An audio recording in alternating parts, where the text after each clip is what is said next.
caché contre la présence continue de la MONUSCO, la duplicité de celle-ci et de l'EAC des troupes kenyanes en République démocratique du Congo, en particulier au Kivu et à Ituri. Voici les quelques-unes des raisons. C'est que la population du Kivu est au courant. Elle comprend la supercherie, elle comprend que tout ce qui s'est passé en Nairobi, eh bien, la montagne a accouché d'une souris. Les protagonistes, c'est-à-dire le Rwanda et tous les pays voisins, l'ont remarqué. Et comme pour confirmer le complot, ils ont donné la consigne sournoisement aux troupes agresseurs, donc le M23 et compagnie, et bien de continuer la progression. Et ainsi, depuis que les négociations ont échoué en Nairobi, et il n'y a que la population du Kivu qui se rend compte que le gouvernement de Kinshasa a signé un accord quelconque, c'est-à-dire la zone tampon inacceptable, les retraits vers les volcans Sabinyo, ça ne signifie rien, c'est d'ailleurs la preuve du complot et de la supercherie pour la population du Kivu et la population congolaise, parce que Sabinyo, c'est une montagne comme le Nyiragongo, mais Sabinyo c'est éteint, Nyiragongo est actif et Nyamuragira, mais il n'y a ni site, ni village, ni quoi que ce soit là où ils peuvent se retirer. Et ils ne se sont pas retirés, parce qu'ils sont toujours à Kibomba, ils sont toujours à Bunagana, ils sont toujours à Kiwanja, ils sont toujours à Ruchuru. Et au contraire, ils ont progressé, ils ont pris Bambou, ils ont pris plusieurs localités dans les Ruchuru et dans les Massissi. Ils ont continué comme si le cessez-le-feu de Luanda ne dit rien. Et la population le constate. Et surtout en particulier la présence des troupes de l'EAC qui avaient prétendu au départ qu'il vaut, si le M23 n'attaquait pas, ça c'était un engagement, si le M23 ne se retirait pas, il vaut combattre les groupes armés. Alors, ils ne sont pas venus combattre. Au contraire, ils sont venus prêter leur main au M23. Et donc à la balkanisation.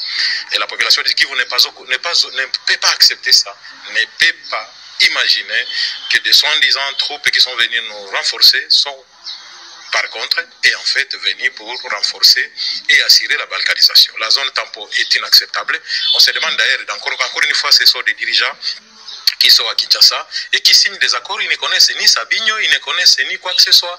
Et donc, c'est tout cet ensemble qui peut expliquer ce qui se passe dans les autres pays.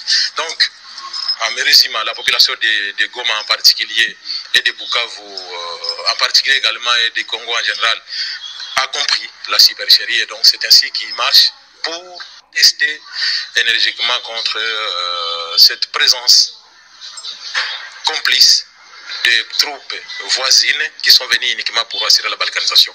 On n'en a pas besoin. Autant que la MONUSCO, vous voyez que la MONUSCO continue à se renforcer. Qu'est-ce que fait la MONUSCO chez nous? Ça devient une épine absolument inacceptable. Donc on ne sait plus pourquoi la MONUSCO se renforce chez nous. Donc la MONUSCO n'est pas venue pour la paix, l'EAC non plus pour la paix au Kivu. Et donc la population l'a compris. Et c'est pourquoi la population et tous les intellectuels congolais sont outrés par cette imposition d'une volonté impérialiste pour détruire notre pays. Donc, malheureusement, certains des dirigeants congolais sont complices, hélas.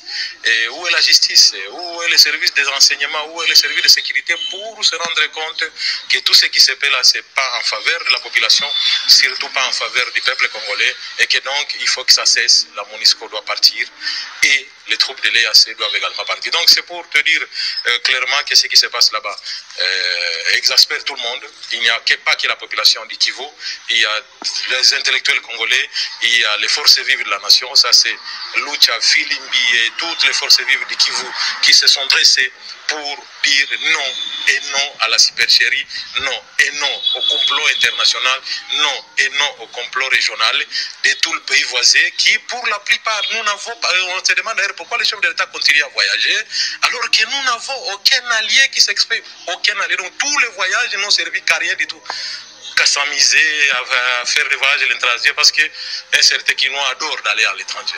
Les populations de Kivu sont assez, le chef de l'État avait promis qu'il va s'installer à l'ECDP pour la paix, et la paix ne va jamais. Pourquoi force-t-on les gens d'aller s'identifier, s'enrôler, alors que le pays se meurt, le pays s'en vend, le pays se balkanise devant nous tous? Il faut donc qu'on se relève, et la population a raison, n'est-ce pas, de se dresser contre cette supercherie. Nairobi n'a accouché que d'une souris. Que fait notre armée? Que fait notre armée à l'est du pays? Pourquoi toutes les villes tombent sans résistance? Bunagana, nous avions décroché, Rutshuru, on a décroché, et Kiwanja. Que signifie ces complots-là? Rumangabo est tombé sans combat, Kibumba est tombé sans combat. Dans la plupart des endroits, nous décrochons. Et si ça continue comme ça, donc Goma tombera également sans combat. Qu'est-ce qui se passe? Où est notre armée? Que fait le commandant suprême par rapport à l'instruction que nos troupes se battent, que nos troupes défendent le territoire national? Toutes les villes et cités tombent après décrochage. Pourquoi notre armée ne se bat pas? Nous, encore, l'histoire se répète, c'est encore comme en 2011 et 2012 que Rutshuru, Goma, Tchenguerero étaient tombés entre les mains du M23, encore sans combat.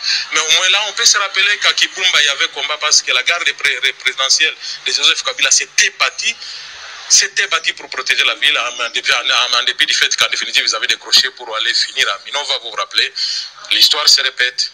Qu'est-ce qui se passe et pourquoi nos troupes ne protègent pas la population pour combattre, protéger le territoire national? Qu'est-ce qui se passe? C'est donc tout ça qui peut expliquer la colère de la population de Goma contre ces complots de tous côtés.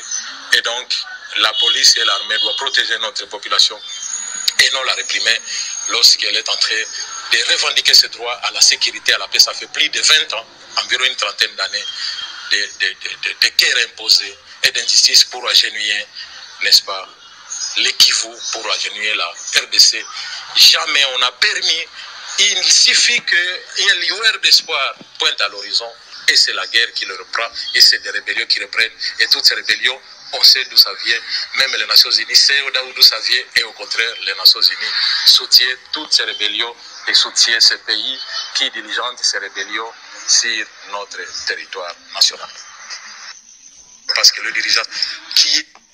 Et comme vous pouvez le remarquer, les Rwandais en sortent toujours victorieux économiquement, donc pendant que le Congo, l'Est du Congo est en insécurité provoquée par le Rwanda lui-même. Et c'est le Rwanda qui en sort victorieux, c'est comme la guerre en Russie. La Russie est l'auteur de cette guerre-là et la Russie en sort économiquement bien relancée dans les affaires. La Russie. Également, c'est la même situation, l'histoire qui se répète en Afrique centrale. Le Rwanda, auréolé économiquement, il peut relancer sa compagnie aérienne, il peut relancer son économie, il peut relancer tout. Donc, il s'enrichit, s'engraisse continuellement par la guerre à l'est du pays. C'est pourquoi la progression du M23 vise stratégiquement les endroits les plus riches de la province du Kivu.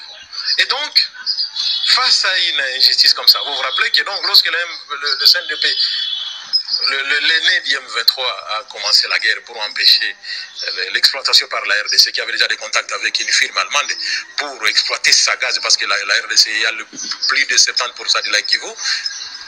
On nous a arrêtés, on a arrêté la République par la guerre du CNDP. Et la conséquence, c'est qu'aujourd'hui, le Rwanda vend le courant au Kivu par SCODE et consorts. Le Rwanda vend le courant au Kivu. Le même courant que nous aurions pu nous-mêmes exploiter nous est vendu par le Rwanda. Ils en tirent des devises. Vous voyez donc, vous voyez l'ironie du sort de cette injustice, l'ironie du sort de cette méchanceté, l'ironie du sort de ces complots internationaux. Donc, le Kivu, la RDC est condamnée à s'agenouiller pour n'avoir rien fait. C'est uniquement pour avoir été hospitalier.